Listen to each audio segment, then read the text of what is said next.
All right. Well, welcome to Unpacking the Agriculture Roadmap. And this has been a part of a series that we have done for, I don't know, Debbie, Kristen, has it been 2 months now? I want to say something like that. At least, yeah. Yeah, it's been pretty close. In case you don't know me, my name is Morgan. I'm with the Calaveras Chamber of Commerce, and it is seriously, truly, honestly a pleasure to be able to partner with these faces that you see here, to be able to give you, if you are in the agriculture industry, information about the state's guidelines. And so just to give you a couple of ideas and a few housekeeping issues, we do these Unpacking the Resilience Roadmap as a way of helping to understand the state's guidelines. So I will say a couple things with this. The date is August 13, 2020. The time is 1:01 p.m. And for anybody watching who knows that the last 5 months, we have to time and date stamp everything because who knows what's going to change in the next 24 hours, right? So what we're going to do is we have subject matter experts here that are going to help to give you the most up-to-date information and possibly help troubleshoot too. So if you're watching live right now, thank you so much. I know it's an awkward time of day for you to participate, but I'm hoping that each of you can be engaged with us and really want to make this a roundtable discussion of how we can make best practices for our Calaveras agriculture businesses. So, couple housekeeping, if you are live with us, please use the Q&A at the bottom of your screen to ask any questions, or you can simply raise your hand and we'll bring you into the conversation. If you're a little camera shy, that's okay. You can put your Q&A in there too. We'll take them both. So just to keep you aware. If you are watching the recording of this on Facebook or through an e-blast or however you're watching it, still give your questions because we would like to respond and make sure you guys have the most up-to-date information possible. That being said, I'd love to introduce some of the faces that you probably already recognize. They're leaders in their own sectors and have been very supportive in the COVID-19 process. And so first of all, I'm going to start with who is on my left. I have no idea if this is everybody else's left, but that would be Kristen Stranger. So Kristen, can you introduce yourself, please? Sure. My name is Kristen Stranger. I'm the Health and Human Services Agency Director for the county. Thanks, Kristen. Mike, I'm going to hop over to you. Can you introduce yourself, please? I'm Mike Boitano. I'm the intern agricultural commissioner here in Calaveras County. Fantastic, Mike. Thanks so much. Nice to meet you and have you in part of the group. Sandra, I'm going to hop on down to you. Sure. Sandra Hatz, Executive Director of the Calaveras Wine Grape Alliance and also board member for the Calaveras Visitors Bureau. Fantastic. Thank you. And Deb, down to you. Good afternoon. My name is Debbie Pawnee. I'm the Executive Director of Destination Angels Camp, which is a public-private partnership with the City of Angels Camp, working towards or working on economic development. Thank you so much. Lisa, I'd love to have you introduce yourself. Hello, good afternoon, everybody. My name is Lisa Medina, and I am the Interim Environmental Management Agency Administrator. Thank you for having us. Thank you, Lisa. And Kathy, are you on? Can you introduce yourself? I am. I'm Kathy Galino. I'm the Calaveras County Economic and Community Development Director. And sorry, my video feed is not working, so you just get to hear my voice. It's a lovely voice at that, and I'm glad you're able to join. Thank you so much. So what I'd like to do first of all, and please feel free for those of you attending live, if at any point you want to start asking your questions or raise your hand, it's not going to offend us, please do.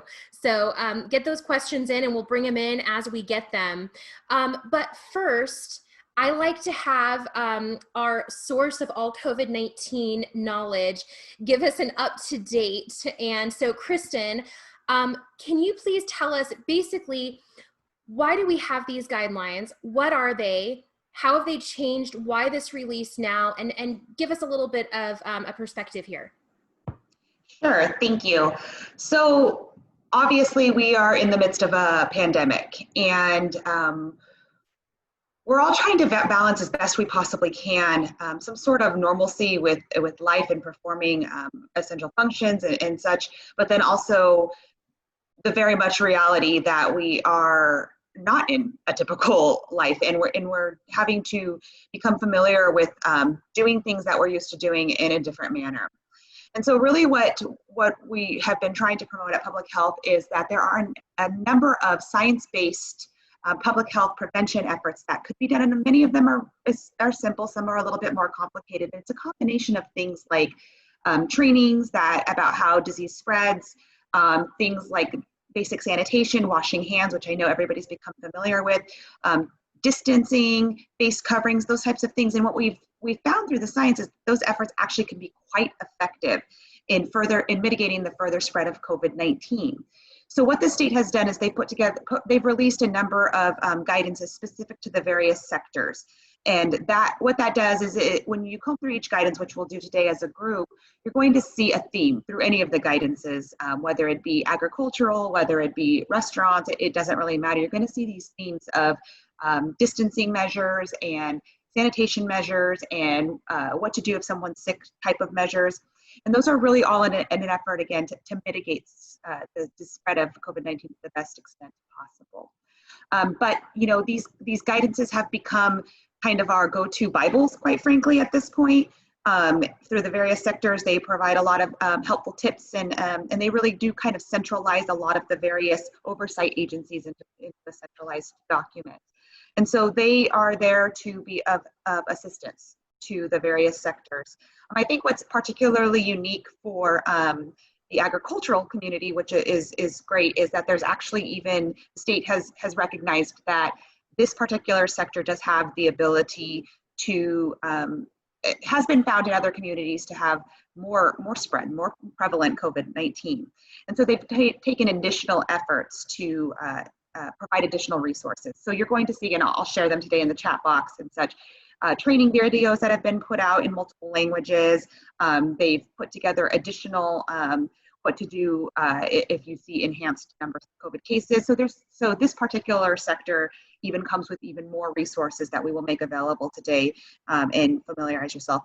I think Morgan kind of touched upon it when she was touching upon the fact that this keeps evolving. It very much does, and because there's so much information, one of the things we're really hoping to do today is to help you understand where that information is located, because it does become quite difficult to navigate through all the various resources.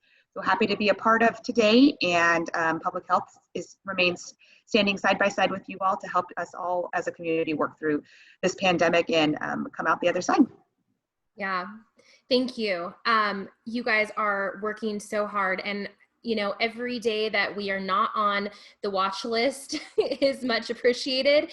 And that doesn't just go to Public Health, that goes to all of us. But what I'd like to do here is just take a moment to show you a couple of things. So if you have not yet gone and seen the guidance for agriculture, I just want to give you a brief show here. So we are putting in the link, and I think it might already be there, so you can access that. If you're watching the recording, we're going to put all of these in the comments as well. But if you go to the state's guidance, this is where we access the industry guidance. And if you scroll down, lots of good information, but this is specifically where we access agriculture and livestock. So again, if you look up in the corner here, covid19.ca.gov/industry-guidance, and we're clicking here. So when we make reference to the guidance and the checklist, this is actually where we find it. So the first thing I want to highlight here, and we're just going to do a brief orientation because this is great information for you to show in case you have not yet seen it. So this is a packet, and a question we often get is, can I just use the checklist in lieu of the guidance? Isn't it just the bullet points? Yes and no. There's a lot of information in the guidance that isn't itemized in the checklist. And so it is important to use them in tandem of each other. And so wanted to highlight a few things here. Again, really good information. An overriding theme, I guess I should say in here, is going to be education.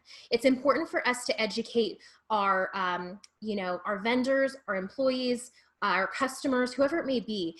And I think it's so challenging for a lot of businesses to do this because it feels so elementary. Teaching someone to wash their hands just feels so childish, and you don't want to put someone in a bad spot. And so actually what I really see from this guidance is an opportunity for us to practice our service skills. And if you have not been in service much, your role keeps you more behind the scenes, then this is going to be a good 101 education for you.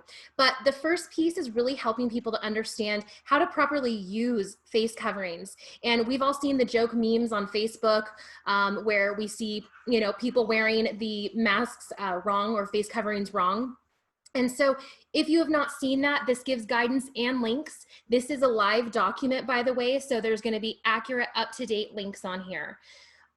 So it's going to take you through to the worksite specific plan. And I will show you the Chamber in partnership with the City of Angels Camp and with Economic and Community Development for the county. We've worked together to create kind of a back to business toolkit. And the reason for that is there might be some cheat sheets that you can look at. So really quick, I'm going to hop over to the website for the Chamber, which is calaveras.org. And you can actually access, let's see here, it's on our banner right here, the Back to Business page. And this toolkit you can access, it's not meant to be printed. And the reason why is because we update the links quite frequently, and so it's important that you get the most up-to-date information. I think that probably goes to say with any industry that's posting any guidance, I would always just use the live document.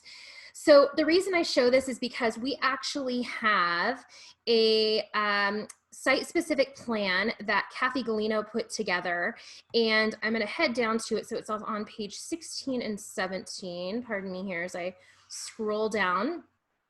So the worksite specific plan that she created here is an example, and it can be for different sectors. So you obviously want to apply it as needed. Important things is having the public health department number accessible by your office.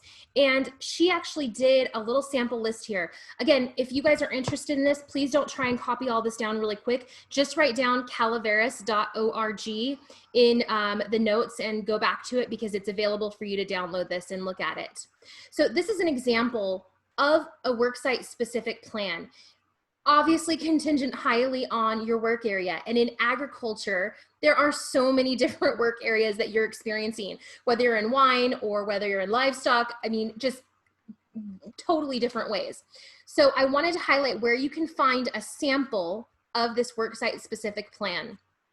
So this is one of the first things that's important to know. Again, lots of live links in here. What I appreciate about this is the topics for worker training. So take a moment to look at the bullet points here because these give you the key items that you want to go over with your employees. Again, it seems awkward to talk to them about hand washing. It seems awkward about, you know, social distancing and things like that, but those are really key.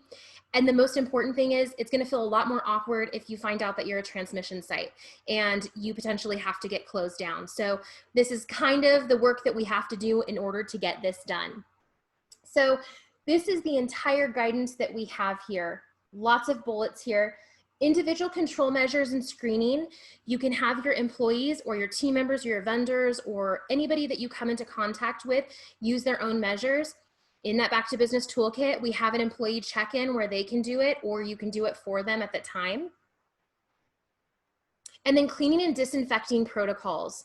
And this is also, I'm going to point back to the Back to Business toolkit because we've heard from pretty much day one, where can we get supplies? Supplies has been a really big deal. And so I'm going to do a quick plug for 2 places you can get supplies. One, we are very grateful for our partnership with Health and Human Services because they have provided free PPE for business owners as a buffer until you start getting your own supplies. So we at the Chamber have that housed and we are distributing it. So if you are looking for PPE supplies and you need a buffer to get you through for a couple weeks, please contact us and we'll put the number in the link, but it's 5400, and we will get you connected with some free PPE in the form of face coverings. We have gloves, and we do have a couple of other donated items as well, different kinds of masks and hand sanitizers. So please connect with us there. Pardon me, sorry, I'm at home, I have a dog. And then, so cleaning and disinfecting, definitely important. Use that. Second piece is that back to business toolkit that we were just highlighting. Again, through the chamber, we actually have a list of PPE providers, and they are currently shipping. They are currently, some of them have free delivery, and they do have supplies available. I encourage you, do not use Amazon because Amazon has had many issues in back ordering. So please keep that in mind there. And then physical distancing guidelines. This has become a little bit more the norm than it has been maybe 5 months ago. And so I think people are giving a little bit better of a buffer, but when you're working in close quarters with people, just start to be cognizant of the people that are around you and giving people that physical distancing that's there. I want to highlight right here the link, and I think we have someone that's going to be putting this in the notes as well.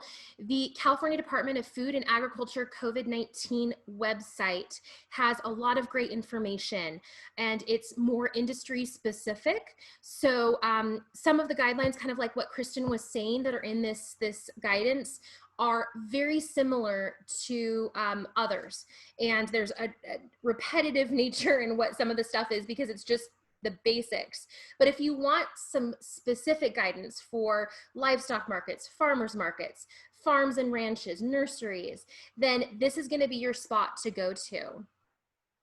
All right, well, what I'd like to also show you in addition to this was the actual checklist. And this one is appropriate for you to print out. So this is a good printable, and it's one for you to just scan through and make sure that you're crossing your T's and you're dotting your I's. Okay, so Kristen, do you have anything that you want to add to like my brief overview there? Yeah, that was great, Morgan. Again, just re-highlighting that this particular sector and industry does have even additional documents, right? So I put in the link a link to a effort that UC Davis has taken up on to create literally scripts for how to train employees, literally videos about what you can show in multiple languages, more detail on what your site-specific plan could look like, and as well as resources for farm workers who maybe do contract COVID, what you can do, how you can access various benefits. So there's just, I really wanted to stress that there is a lot of available resources that you could pull from. You don't have to create from the very, very ground and create all of these things. You can pull from these resources, and they've been vetted and they're up to date, and they've got the most science-based information in them. So I would encourage you to take a look at all of those. They are available on the website and such. And that would probably be the only, I think the last piece too I wanted to add, Morgan, that I started to describe this more because we get obviously a lot of questions is, so I'm starting to think of this more along like a spectrum, right? So the worst possible situation, what we want to be doing would be very close quarters, people not from our household, no face coverings, very close, no sanitation, et cetera, right? That's kind of not the ideal situation in the current time. So every measure we put into place, whether it be adding a face covering, whether it be adding additional touch point cleaning, whether it be adding additional distance, you continue to tick along that spectrum of moving towards better and better mitigation efforts. So I know we're sometimes bound by physical environments or bound by jobs where maybe it's not the perfect and ideal situation. Really what you're trying to do is to leverage as much of these mitigation efforts that we have become so well versed in by this point, and put as many of them in place, because when you do that, you're going to create the even more safe environment, or the safer of an environment as you possibly can. So that's kind of. Yeah, thank you. Yeah, so Mike, I'd love to hear from you. What are you hearing from your industry, and what can you share? Well, what I would like to start out with is cautioning our ag people that are dealing with pesticides and stuff like that. What we're doing here with the COVID-19 is goes along with what we're doing on the pesticide stuff. Growers can use their posting areas that they post their pesticide information that they have to post would be a good area for them to post God, I forgot what I was going to say, but post information. We can, on our website, I'm not sure it's there yet, but we have gotten stuff from CDFA to put up in bilingual, so in Spanish and stuff like that. Growers out there, we are, we as the ag department, the state require washing facilities and stuff like that for your pickers and employees and stuff. Really think about doubling that or tripling those areas there. Just the Hispanic, most of our farm workers are that Hispanic families, which are all, large families that and stuff like that. They come, most of our pickers and laborers come from the valley and come up in cars, multiple people in cars or buses. So they have to be really conscious of having that the water, the disinfectant posters is what I was trying to remember earlier out for them to do. And not sure whether, like I said, whether we have those on our website yet, but they're going to be there. CDFA, DPR, Department of Pesticide Regulation, Farm Bureau are all working on this problem of farm workers. And as I said, we've seen in the news and stuff where they've some areas have become pretty hot as far as labor, farm labor, housing and stuff like that. I don't think we have much up here for that. I don't think we have, most of our labor comes through labor contractors and are coming out of the valley. So the risk is going to be higher as these guys come in and come out. But I just wanted to just remind the growers out there, they've got a system set up right now to deal with pesticides, posting, stuff like that. It would be behoove them to, as far as field workers are, to put their postings right there as at those sites too. We as the Ag Commissioner do have N95 masks, which are masks that are legal to use when you're spraying applications of pesticides. There was a shortage of those for a while. We've been instructed to give them out to companies to help with the farm labor and the pesticide applications and stuff. We have them in our office. We don't have a lot of them, but we do have probably enough to get at least the wine industry through the harvest and stuff like that. We know that's going to be a very busy time for that, and there will be times when the 6 feet is not, can't do it, stuff like that. But having the disinfectant around and being used and encouraged and stuff like that, I think will mitigate a lot of that. So those are just what I wanted to say was that, we can piggyback on the pesticide regulation posting. Don't forget about that. It's there. Double up on your sanitation as far as water, soap, and make sure you do have it so that if you do get inspected by us, that you do have, towels and stuff there that will qualify you for your inspection on the pesticide side, not run it out. It's just little things that I'm thinking of that we don't want to get anybody crossways just because they ran out. And if the state comes around, that could be a very good possibility. So just make sure you got your supplies there once your workers start coming in. Thank you, Mike. I'm going to get over to speaking of the wine industry to Sandra in just a moment. But Kathy, do you have any thoughts on that? Yeah, actually, a Can you speak up a little bit louder? I'm sorry, I can't hear you. Can you hear me? Can you hear me? Barely. Can you hear me now? Much better. Awesome. So I just want to share kind of some resources for our ag community, for our farmers and ranchers. And I'm going to try and do the share screen. We've been working collaboratively with the city as well as the chamber and obviously Health and Human Services, Public Health on a business resource guide. And I really want to point out a few things in here. And let's see if I can do my share screen. If it's possible for you to get a little louder too, that wouldn't hurt. Okay, I'm doing the best I can. I've got a laptop connected to 2 computers. So it's a little problematic. Anyways, I can't share my screen. So, can you hear me? Yes.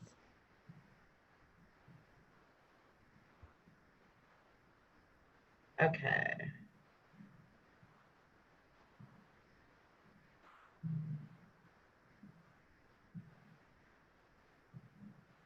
Yeah, I can't screen share. Anyways. Yeah. Can you tell us where we can find it, or maybe send it in the chat and we'll put it up? Yeah, so I will do that. So it's a small business resource guide. There's also agriculture opportunities for businesses. And I will put it in the chat box in a second. But yes, there are loan programs, there's grant programs, there's loan guarantee programs.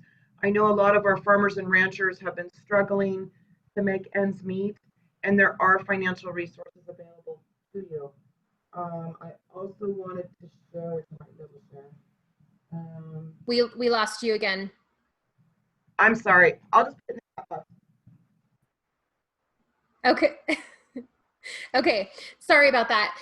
Sandra, can you piggyback a little bit off of Mike, since he was talking a lot to your industry, and I know you're connected to a ton of wine growers, or grape growers, I'm sorry, and winemakers. So talk to us a little bit about some of the questions that you're getting and some of the guidance that you see your industry really using right now. Sure, and so as Michael mentioned, we have been checking out the N95 masks to our growing community as of July. So that's been a really successful initiative thanks to the county ag department.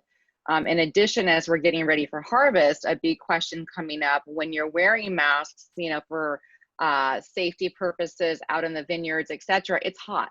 And so heat safety is going to be very important, not only for our ag workers, but for our industry workers within the wineries as well, now that we can open up into the outdoor patios. And so this next week, we're looking at 109 possibly, right? And so questions are already coming up about this weekend. Is it safe for our employees to serve under these conditions? And so those are probably the top 2 biggest concerns we have right now going into harvest, and of course, enduring the heat of summer. Yeah. Lisa, do you have any thoughts right now on, I'm going to hop over to Debbie here in just a moment, but any questions that you're specifically getting in agriculture, and any thoughts and feedback you can give? Hello again. At this time, I do not have any comments or questions. I respectfully defer to Mike Boitano, our interim ag commissioner, for that. Okay, perfect. Thank you. No problem. So Debbie, you have a lot of guidance that you've given businesses in the past, and pertaining more to the business side of effects of COVID-19. But I know that you've also been having tons of conversations with farmers and ranchers, and would like to hear some of the questions that you're getting and some of the guidance that you've been giving.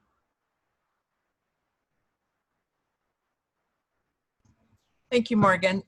Yeah, so first and foremost, most of what I talk to people about is as you go through the guidance and you create your checklists and you do your staff training and you're documenting all of that, it's really the key for the posting and the documentation that you are doing these kinds of things. And then we start looking at the business side of things, and I caution people that as you kind of reopen your business or you are pushing your business forward, to double check your admin side of things in regards to insurance, and making sure that your liability insurance is up to par, that your workers' comp is up to par as you're opening up your doors again a little bit wider, as maybe you're hiring contractors during this time period with harvest coming up, or as you have different folks helping you out. So it's really important that you do that. Never assume that you're up to speed on your insurance or anything along those lines. And just in this whole COVID environment now, some of the insurance regs are changing a little bit or tweaking a little bit. And that's where really the posting and the staff training and the documentation and showing everything that you're doing to provide a good, safe working environment for your employees, but also your customers as well. And that's just really key to do. And it's, in general, good business practice. What I find a lot of is with people who are the farmers and the ranchers, and there are some big companies that bring in the contract labor, but really we have a lot of small family-owned farms and ranches, and they're very dependent on families and friends helping them out. They don't have resources where they hire the bigger contractor groups to come in. So I just caution people again, whether, use the word employee, but think of the volunteer help that you're bringing in to help you with what you're doing. Whether it be harvesting, whether or not you're a vendor at a farmer's market, or you're selling your product to a grocery market per se, that you really want to make sure that you may not have the paid employees, but you are utilizing your family, your friends, your neighbors as volunteers. And these precautions that we have in place in regards to the social distancing, the masking, the hand washing, apply to anybody, whether you're paid or not. So it's really critical that whatever you're doing, that you're sharing this information, that you're training, you're educating, you're informing anybody that's helping you, and documenting that. So that's very helpful if we need to go back a month or two prior and look at what was done and why it was done and when it was done, that you have some sort of documented trail of what you've done to provide the safest environment you can. And I don't think there's a punitive arrangement if you can demonstrate that you've done everything you can. That's not what we're about. We're not going in to be a punitive kind of arrangement. We just want to be able to inform and educate, support, and be as helpful as we can with the tools that we can give you to provide a very safe environment for all concerned. So those are kind of things I talk a lot about. Here in Angels Camp, like in Murphy's and San Andreas and others, we have our farmers markets. There's always a concern about how to handle the vendor, how to handle the customer. And in our case, we're just trying to treat everybody equally, whether you're a vendor or a customer or, a volunteer working the front lines. It's just really important that we're teaching and educating and providing the tools that we can to, again, provide a safe environment. We don't want to have to close anything down. We don't want to see anybody sick. Those things may happen, but if we know we put our best foot forward and did everything we can within our resources, then we can walk away at the end of the day or the end of the season and know that we did everything we could to do the very best we could. Yeah. We get at the chamber, we get a lot of those questions too, especially into farmers markets, because that handles a little bit more on the vendor side that we deal with, but that is a problem, and we have to worry about that, because as a vendor, you have to be concerned about you, yourself, your team, but then also the people that are coming in to purchase from you. So I'd like to hear if anybody has any creative ways that they've transitioned through this. I know we have the San Andreas Farmers Market, we have Murphy's, we have Angels Camp. Do we have any in Copper or Valley Springs? I don't know, or Mountain Ranch. We might have smaller ones. I know those are the larger ones. And so what are some creative ways that people have been working through to adjust to the volume of people coming in to a farmer's market there?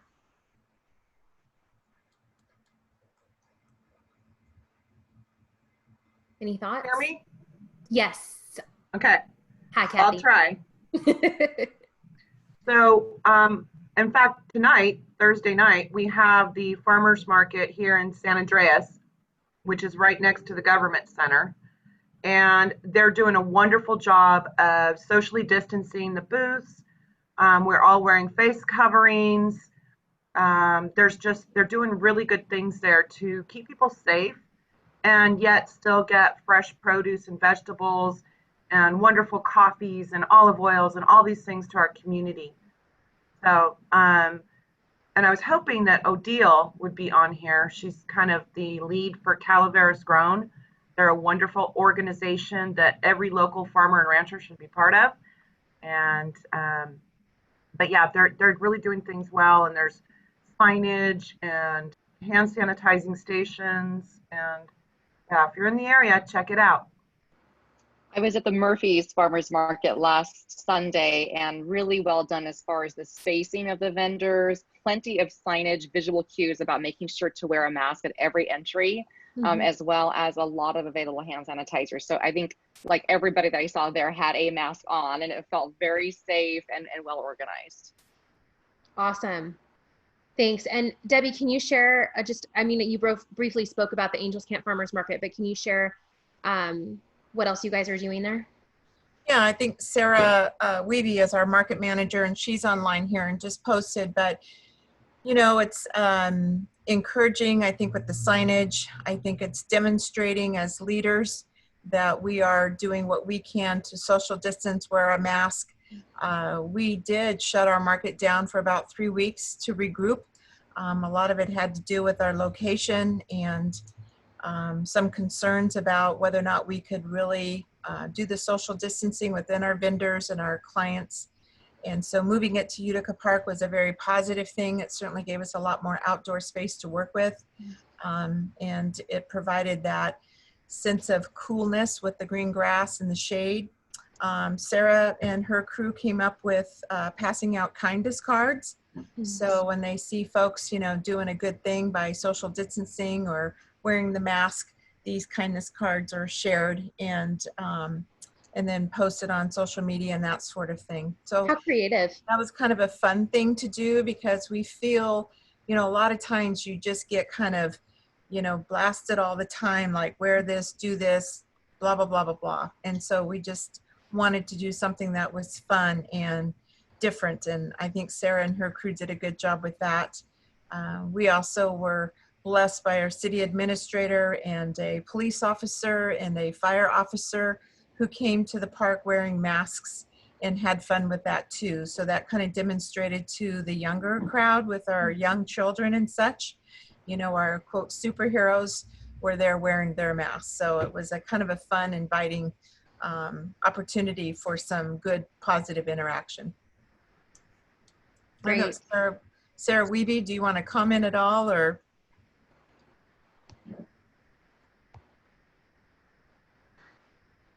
Can I force her to come into the conversation here?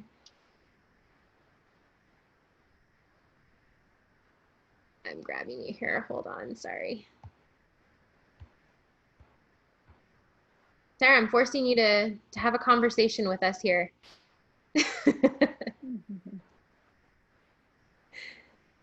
Can you hear us okay? Hello there. Can you hear me? We can. It may be a bad connection though.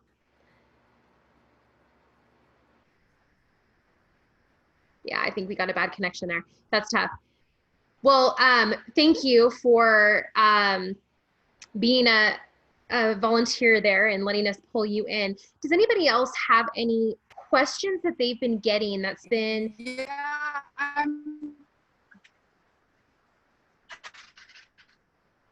I think, Sarah, your connection is not very good. It's not going to allow us to hear you. But any other panelists or anybody that's attending this live that has any questions that they want to ask?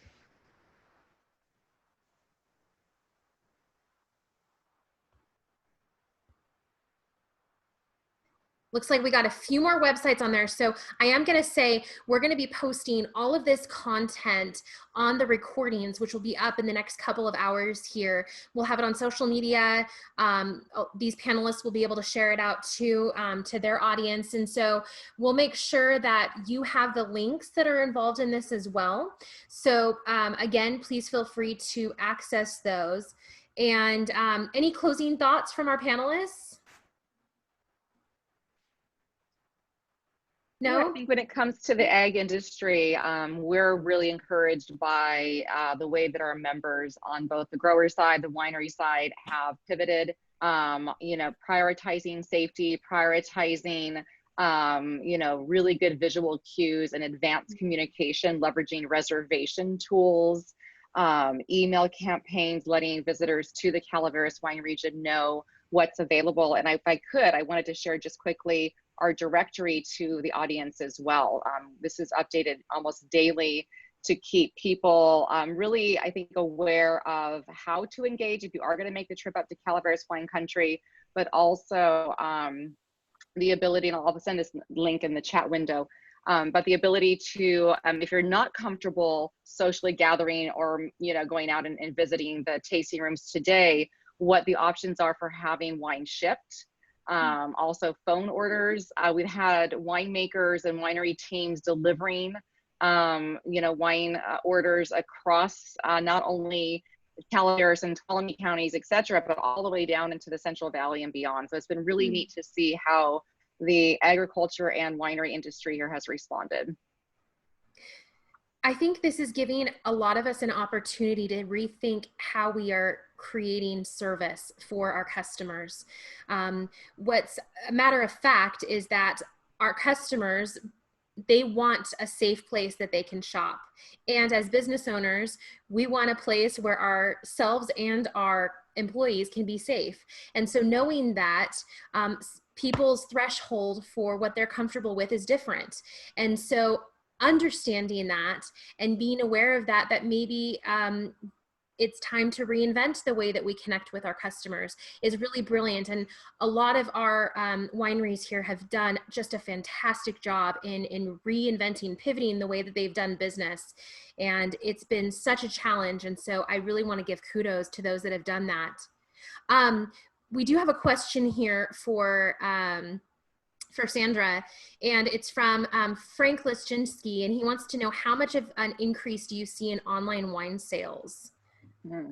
Great question. And so I was just looking at some Nielsen data this morning, and you know, in Calaveras wine country with our 40 tasting rooms, all family run, family owned wineries and tasting rooms across the county today, we have seen over 50% start to implement new solutions for wine shipping, working more closely with UPS and FedEx. And so wine consumers across the US now have triple digits now in terms of the increase in wines being shipped to the consumer. And so for the first, you know, couple of months, mid-March all the way through mid-May, we saw a huge spike in wines being shipped across the US, and especially from the small producers, the family-owned under 5,000 case producer. And we'll continue to see the volume of wine being shipped, I think, through the rest of the year at that triple-digit increase. However, the value is what we want to focus on. And so when it comes to our small producers across Calaveras County, we're going to be doing a couple of webinars the next few months and coaching about how to leverage the anywhere from, you know, $10 to $15 price point wine in case promotions. And so I think, you know, getting that wine shipped is going to be really important in an affordable way throughout the rest of the year, and focusing on case sales. Something creative also I wanted to share with you all is many of our members have extended member benefits. So the wineries are extending their membership benefits to friends and family. So getting that 20% off cases, getting shipping included on cases as an extension of who you know here in Calaveras wine country has been wonderful. That's great. Do you have a list of that on your website? We do. So if you go to calaveraswines.org to the main homepage, you'll see as soon as you get into the homepage, two directories. One directory is up to date, all of our winery tasting rooms, and they're offering shipping promotions, delivery options, etc. And then you'll find a second directory as well for our restaurants, who is offering outdoor patio dining with a reservation, what kind of experiences they're offering, their hours, etc. So that's updated pretty much every 48 hours. Awesome. calaveraswines.org. Fantastic. Thank you. Any other last questions or thoughts before we head out? If not, thank you so much for, if you've attended live, thank you so much for taking the time. Panelists, thank you so much for investing your time and trying to share the message.